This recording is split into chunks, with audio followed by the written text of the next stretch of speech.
सभी हनुमान भक्तों को मेरा राम राम।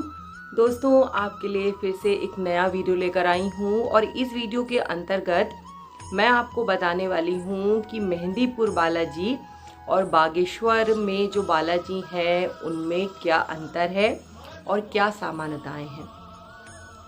दोस्तों, मेहंदीपुर बालाजी और बागेश्वर धाम वाले बालाजी मैं दोनों जा चुकी हूँ। ये मेरा सौभाग्य है कि वहाँ मुझे दर्शन करने का मौका मिला और दोनों मंदिर दोस्तों बहुत जागृत हैं और आपको वहाँ जाकर जो अनुभव होगा वो ही उस चीज़ को फील कर सकता है जिसने वहाँ पर गया होगा या जो वहाँ के दर्शन किया होगा। तो मैं आपको बताना चाहती हूँ कि मेहंदीपुर बालाजी जो हैं वो राजस्थान के दौसा ज़िले में पड़ते हैं और ये बहुत पुराने हैं, यानी कि बहुत प्राचीन हैं और स्वयंभू मूर्ति है। इसी तरीके से जो बालाजी छतरपुर में है और एमपी के छतरपुर में जो पड़ता है बागेश्वर, वहाँ के जो बालाजी हैं वो भी बहुत प्राचीन हैं और दोस्तों वो भी स्वयंभू प्रतिमा है। स्वयंभू प्रतिमा का मतलब होता है वो प्रतिमा जिसे किसी भी मानव द्वारा ना बनाया गया हो, अपने आप जो मूर्ति आकृति मतलब ढलती है उसे हम कहते हैं स्वयंभू मूर्ति। तो दोस्तों, स्वयंभू जो मूर्ति होती है उसका अपना एक चमत्कार होता है और दोनों जो मंदिर हैं दोस्तों, दोनों मंदिर हनुमान जी को समर्पित है। ये तो सबसे बड़ी यहाँ की समानता है ही, यानी कि जो बालाजी यहाँ के प्रधान देव हैं। दोनों मंदिर बहुत ही खूबसूरत पहाड़ियों के बीच में हैं। अगर आप बालाजी गए होंगे तो वहाँ भी बहुत सुंदर लगता है जाने के बाद, और बागेश्वर में भी जाने के बाद बहुत सुंदर लगता है। बागेश्वर और जो मेहंदीपुर वाले बालाजी हैं, दोनों मंदिरों में संकट, आपने जिनके ऊपर संकट है यानी कि प्रेत बाधा है, उन्हें खेलते कूदते देखा होगा। अगर आप दोनों मंदिर गए हैं तो वहाँ सामान्य रूप से संकटग्रस्त व्यक्ति ज़्यादा आते हैं, जिनके ऊपर कोई तंत्र मंत्र हो, जिनके ऊपर कोई प्रेत बाधा हो, जिनको किसी प्रकार का कुछ किया कराया गया हो, इस तरीके के लोग वहाँ बहुत ज़्यादा आते हैं। दोनों ही मंदिरों में दोस्तों अर्जी लगाने की प्रथा है। मेहंदीपुर वाले वहाँ पे अर्जी किसी और तरीके से लगाई जाती है। वहाँ पर पहले जो अर्जी लगती थी वो दाल चावल से, पके हुए दाल चावल की अर्जी लगती थी और 181 की लगती थी, लेकिन अब वो बढ़ के 281 रुपये हो गए हैं।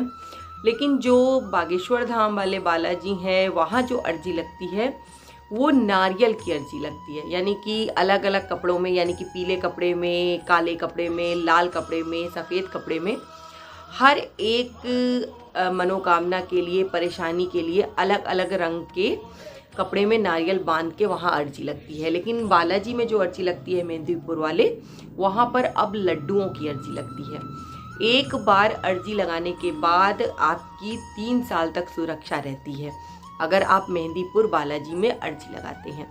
दोस्तों, मेहंदीपुर बालाजी में आपको प्रेतराज भैरव बाबा के दर्शन मंदिर में ही हो जाते हैं, यानी आपने अगर मंदिर गए होंगे तो वहाँ पे ये तीनों प्रधान देव हैं और कोतवाल सरकार भी वहाँ पर आपको दर्शन करने को मिलते हैं। लेकिन अगर आप बागेश्वर धाम गए हैं तो बागेश्वर धाम में जो बालाजी हैं वहाँ पर केवल हनुमान जी की मूर्ति है, लेकिन प्रेतराज का दरबार जो है या प्रेतराज या भैरव बाबा की वहाँ मूर्ति नहीं है। लेकिन एक वृक्ष है जिसको प्रेतराज का स्थान माना जाता है और कहते हैं कि इस वृक्ष को छूते ही वहाँ अगर किसी के ऊपर कोई संकट होता है वो अपने आप बोलने लगता है, खेलने कूदने लगता है। मैं तो खुद भुक्तभोगी हूँ इन सब चीज़ों की और मेहंदीपुर में मेरी इतनी मार पड़ी है कि जो मैं बता नहीं सकती आपको।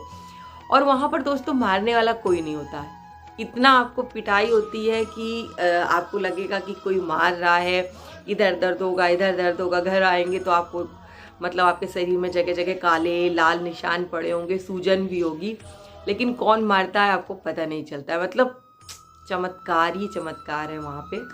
तो कभी आपको बताऊँगी कि संकटग्रस्त हैं अगर तो आपको क्या क्या परहेज करने चाहिए। पहले तो दोस्तों जो जब मैंने परहेज किए थे या जब मेरा ट्रीटमेंट हुआ था वहाँ पे, तो वो परहेज तो बहुत कठिन थे और उसकी दया से मैं 9 महीने में ठीक हो गई थी। लेकिन आज क्या है, आज परहेज का, आज संकट काटने के नियम बिल्कुल बदल चुके हैं।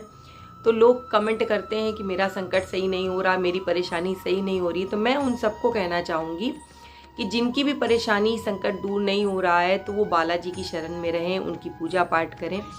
और जो मैंने पहले बताया था कि क्या क्या आपको पाठ करना है, अगर आपको फिर से उस विषय में जानकारी चाहिए होगी तो मुझे कमेंट कीजिएगा, मैं वीडियो उसका बना दूँगी। अभी तो मैं बात कर रही थी कि मेहंदीपुर और जो छतरपुर वाले बालाजी हैं, बागेश्वर वाले, वहाँ क्या समानताएं हैं और क्या असमानताएं हैं। तो मैंने जैसे बताया कि स्वयंभू हनुमान जी हैं, दोनों स्थानों में संकटग्रस्त व्यक्ति आते हैं, दोनों ही मंदिरों में आरती लगाई जाती है, दोनों ही मंदिर हनुमान जी को समर्पित हैं और दोनों ही मंदिर जो हैं बहुत चमत्कारी हैं। और दोनों ही मंदिरों में आपको संकटग्रस्त खेलते कूदते दिखाई पड़ जाएंगे। अगर आप असमानताएं की बात करें, यानी कि वहाँ क्या भिन्नताएं हैं, तो जो मेहंदीपुर वाले बाबा हैं, मतलब हनुमान जी जो हैं, जैसे मैंने बताया कि अर्जी वहाँ पे अलग अलग तरीके की है, एक जगह लड्डू की है, एक जगह नारियल की अर्जी लगती है। बागेश्वर धाम में जो वहाँ के महंत जी हैं धीरेन्द्र शास्त्री जी, वो दरबार लगाते हैं, उनका बहुत नाम है और बहुत मतलब अच्छा कार्य कर रहे हैं। लेकिन जो बागेश्वर, जो मेहंदीपुर वाले बालाजी हैं, वहाँ पर केवल और केवल हनुमान जी का डंका बजता है, वो ही वहाँ के सरकार हैं और उन्हीं का वहाँ पे दरबार लगता है। यानी कि वहाँ पे किसी तरीके का कोई इस तरीके का दरबार वगैरह नहीं लगता है। प्रसाद की बात करूँ तो मेहंदीपुर वाले जो बालाजी हैं, वहाँ का प्रसाद खाने से लोग परहेज करते हैं, कहते हैं कि वहाँ का प्रसाद घर नहीं ले जाना चाहिए। लेकिन बागेश्वर धाम के जो हनुमान जी हैं, वहाँ पर इस तरीके का कोई भी बात प्रचलित नहीं है कि वहाँ का हम प्रसाद नहीं खा सकते, वहाँ से हम प्रसाद नहीं ला सकते, ऐसा वहाँ पर नहीं है। लेकिन मैं कहना चाहूँगी कि अगर आप मेहंदीपुर भी गए हैं और आपको वहाँ प्रसाद मिलता है तो आप वहाँ का प्रसाद खा सकते हैं, ला सकते हैं, इसमें कोई परेशानी नहीं होती है। क्योंकि मैं जब भी जाती हूँ, साल भर में पहले 2 बार जाती थी, लेकिन अब नहीं हो पाता तो साल भर में 1 बार तो जाती ही हूँ।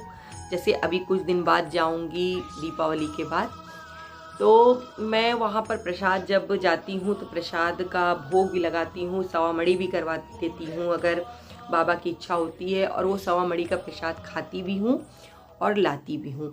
तो अगर आपके मन में इस तरीके की शंका है तो मत रखिएगा। जब आप मेहंदीपुर बालाजी जाएंगे तो वहाँ पर आपको संसाधन ज़्यादा मिल जाते हैं, ठहरने के, जाने के, मतलब आपको रुकने के, वहाँ भोजन की बहुत अच्छी व्यवस्था है, धर्मशालाएं बहुत ज़्यादा हैं।